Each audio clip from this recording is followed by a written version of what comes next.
दोस्तों, जरा ठहर कर सोचिए, क्यों कुछ लोग जिनके पास ना तो ज्यादा डिग्रियां होती हैं, ना ही कोई खास टैलेंट, फिर भी वो जिंदगी में ऊंचाइयों को छू लेते हैं, और दूसरी तरफ ऐसे लोग भी हैं जिनके पास भरपूर टैलेंट है, डिग्रियां हैं, हुनर है, लेकिन वो वहीं के वहीं रह जाते हैं।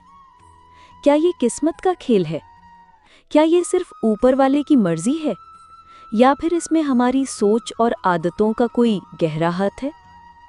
दोस्तों, सच ये है कि जिंदगी में असली दुश्मन हमारी क्षमता की कमी नहीं होती। असली दुश्मन होता है आलस। हाँ, वो आलस जो हमें धीरे धीरे भीतर से खोखला कर देता है, बिल्कुल दीमक की तरह। बाहर से हम ठीक दिखते हैं, लेकिन अंदर से हमारी ऊर्जा, जोश और सपनों को खा जाता है। आज मैं आपको महात्मा बुद्ध की एक ऐसी कहानी सुनाने जा रहा हूं जिसमें आलस के असली कारण और उसके इलाज छुपे हैं। कहानी सुनने के बाद आप न सिर्फ आलस को पहचान पाएंगे, बल्कि इसे जड़ से खत्म करने के लिए व्यावहारिक तरीके भी जान जाएंगे। लेकिन दोस्तों, इस ज्ञान यात्रा पर निकलने से पहले अगर आपने अभी तक इस चैनल को सब्सक्राइब नहीं किया है तो कर लीजिए, क्योंकि यहाँ हम सिर्फ कहानियाँ नहीं सुनाते, यहाँ हम जिंदगी बदलने वाला दृष्टिकोण देते हैं। और अगर ये कहानी आपके दिल को छू जाए तो इसे लाइक और शेयर ज़रूर करें, ताकि और लोग भी आलस के इस अदृश्य जाल से बाहर निकल सकें। एक समय की बात है, मगध के पास एक छोटे से गांव में एक युवक रहता था। गांव के लोग उसे गिरधारी कहते थे। गिरधारी के पास दिमाग भी था, ताकत भी, लेकिन एक बुरी आदत ने उसकी जिंदगी को ठहरा दिया था, आलस। वो सुबह देर तक सोता, छोटे मोटे काम टालता और बड़ी बड़ी योजनाओं के सपने देखता, लेकिन कुछ करता नहीं था। लोग अक्सर कहते, अरे गिरधारी, तू तो कामचोर है, तुझसे कोई ढंग का काम नहीं होगा।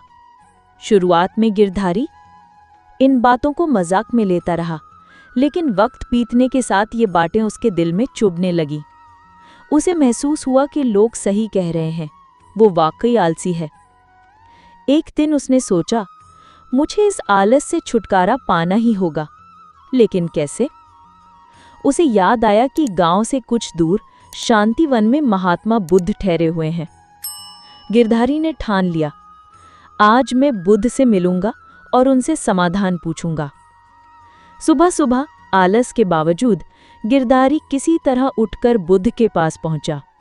वहां भिक्षु ध्यान में बैठे थे, कुछ सफाई कर रहे थे और कुछ जल लाकर बाग के पौधों को सींच रहे थे। गिरधारी ये देखकर हैरान हुआ, ये लोग तो सुबह से ही काम में जुटे हैं। किसी के चेहरे पर थकान नहीं, बस संतोष और ऊर्जा है। थोड़ी देर बाद उसने बुद्ध के चरणों में प्रणाम किया और बोला, भगवान, मैं अपने आप से परेशान हूँ। मैं बहुत आलसी हूँ, काम टाल देता हूँ और लोग मुझे कामचोर कहते हैं। क्या आप मुझे कोई ऐसा उपाय बता सकते हैं जिससे मेरा आलस दूर हो जाए? बुद्ध ने शांत स्वर में पूछा, तुम्हें कैसे पता कि तुम आलसी हो? गिरधारी ने कहा, भगवान, सब लोग यही कहते हैं। मैं सुबह जल्दी नहीं उठ पाता, हर काम टालता हूँ और जरा सा भी प्रयास करने में थकान महसूस होती है। बुद्ध मुस्कुराए और बोले, ठीक है, लेकिन अगर तुम्हें आलस से छुटकारा पाना है तो पहले तुम्हें समझना होगा कि आलस है क्या और यह हमारे जीवन में कैसे जन्म लेता है। बुद्ध ने कहा, आलस दो स्तरों पर पैदा होता है, एक शारीरिक स्तर पर और दूसरा मानसिक स्तर पर। जब हम दोनों स्तरों को समझ लेते हैं तो हम इस दुश्मन को हराने की ताकत पा लेते हैं। बुद्ध ने पास खड़े कुछ भिक्षुओं की ओर इशारा करते हुए कहा, इनके चलने, बैठने और लेटने पर ध्यान दो। हर हरकत में तालमेल है, संतुलन है और सजगता है। इनका शरीर सीधा है, रीढ़ की हड्डी तन कर खड़ी है, गर्दन ऊंची है। ये अपने शरीर की हर स्थिति में जागरूक रहते हैं। फिर बुद्ध बोले, इसके विपरीत आलसी व्यक्ति का शरीर झुका हुआ, ढीला और असंतुलित होता है। 70% आलस तो सिर्फ हमारे उठने बैठने और चलने फिरने की आदतों से तय होता है। अगर हम इन आदतों को जागरूकता से बदल लें तो आधा आलस यहीं खत्म हो सकता है। शारीरिक आलस के कारण और समाधान। 1. सही नींद का अभाव। बुद्ध ने कहा, मनुष्य को न अधिक सोना चाहिए न कम। सामान्यतः 6 से 8 घंटे की नींद पर्याप्त है। दिन में सोना और रात में जागना शरीर की लय को बिगाड़ देता है और आलस को बढ़ाता है। 2. सुबह देर से उठना। प्रकृति, पक्षी और पौधे सूर्योदय से पहले जाग जाते हैं।